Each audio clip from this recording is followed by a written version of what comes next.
Hey, it's Mike Berner, finance writer for business.com.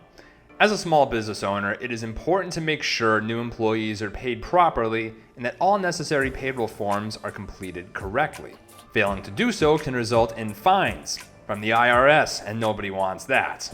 Now, there are many forms to consider depending on the type of employees in business, and it is essential to understand each form and when it is due. In this video, we'll discuss some payroll forms that you need to keep on your radar, so be sure to stick around, and don't forget to like, subscribe, and check out the links in the video description below for more small business content.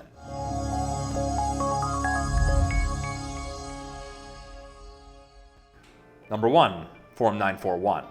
Form 941, the employer's quarterly federal tax return, reports the number of employees you have, their wages, and taxable tips, as well as the federal income taxes that you withheld. Social Security, Medicare taxes, and sick pay are also documented here, along with any adjustments made to them. Keep in mind that this form is submitted quarterly. Number 2, Form 944. Very small businesses sometimes use Form 944 instead of Form 941. This form is the employer annual tax return, and the only businesses that qualify to use it are those with $1,000 or less in annual liabilities for Social Security, Medicare, and federal income taxes. Additionally, you must have written notification from the IRS permitting you to use this form. This one is submitted annually instead of quarterly. Number 3, Form 940. Form 940 is the employer's annual federal unemployment tax return. This payroll tax form is used to report the federal unemployment tax. This tax funds unemployment compensation, and you must pay it if you paid at least $1,500 in wages in a quarter within the past 2 years. These taxes are paid quarterly, but reported once per year. Number 4, Form W-2. Most of you are familiar with the W-2, which is used to report each employee's annual compensation and all federal, state, and other payroll tax withholdings. Number 5, Form W-3. The W-3 is a condensed version of your W-2. It includes total earnings, FICA wages, federal income wages, and tax amount withheld for all employees. Your W-3 should be sent to federal and state governments along with your W-2.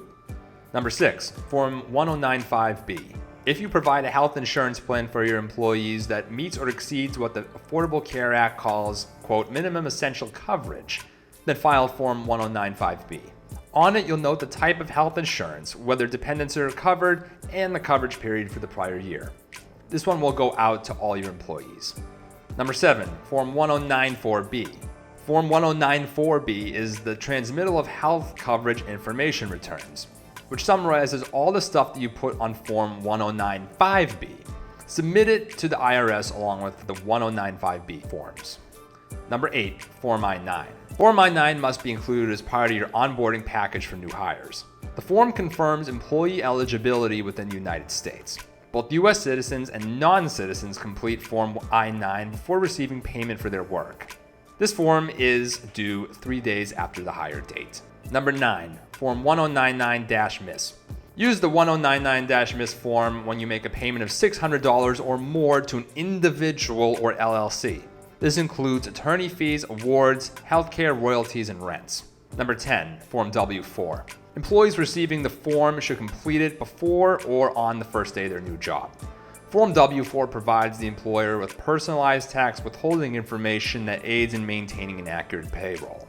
Number 11, Form 8027. This only applies to companies employing more than 10 workers on a normal business day in industries where tipping is customary. Hospitality and food service companies are the most common industries that will use Form 8027. It reports any tip income an employee received while working directly for the business. Now, obviously, this is all a lot to remember, but the good thing is that a lot of payroll software providers will file these forms on your behalf.